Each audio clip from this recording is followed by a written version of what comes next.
You can import videos from DVDs, and this is kind of a special case. The DVDs have to be unencrypted, or at least you've been able to somehow unencrypt them yourself. And then you really don't want to import directly from a DVD because they are kind of slow. And eventually, if you save your project and want to go back to it again later, you're going to have to put that DVD back in the drive to do your work. So the first order of business, if you're going to work with DVDs, is to take the files from the DVDs and put them on your hard drive. At least that's my recommendation. So I did that with this DVD over here. Let me show you the original DVD by going up here and going down to this DVD drive and opening it up. There it is. And DVDs typically look like this. They have these two subfolders, a video TS and an audio TS.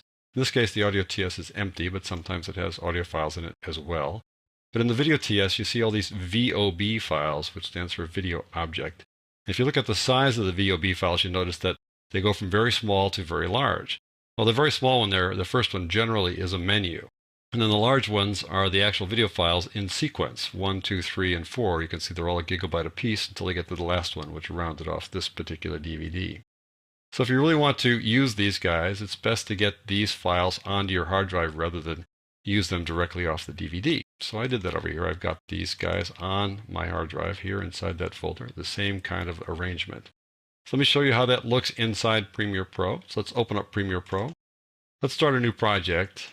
Let's store this project inside our exercise files folder. Go back to the desktop here and go on my Premiere Pro exercise files. And we'll store it there, select that folder, and we'll name this one, let's say, DVD import. And we'll skip this new sequence thing. Now, as you'd expect, there are multiple ways to import these video files. Let me start by going directly to the DVD via the media browser. That's a pretty good way to go.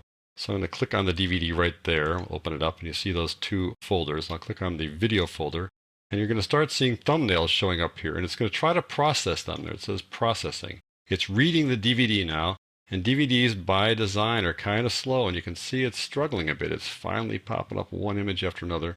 So this just is a demonstration of what it's like to work with a DVD directly rather than the files on the hard drive. So I'm going to close that down and go to a different approach here. Instead, I'm going to go to the folder I created on the desktop. And that has that same two folders set up. So I'm going to open up that. There we go.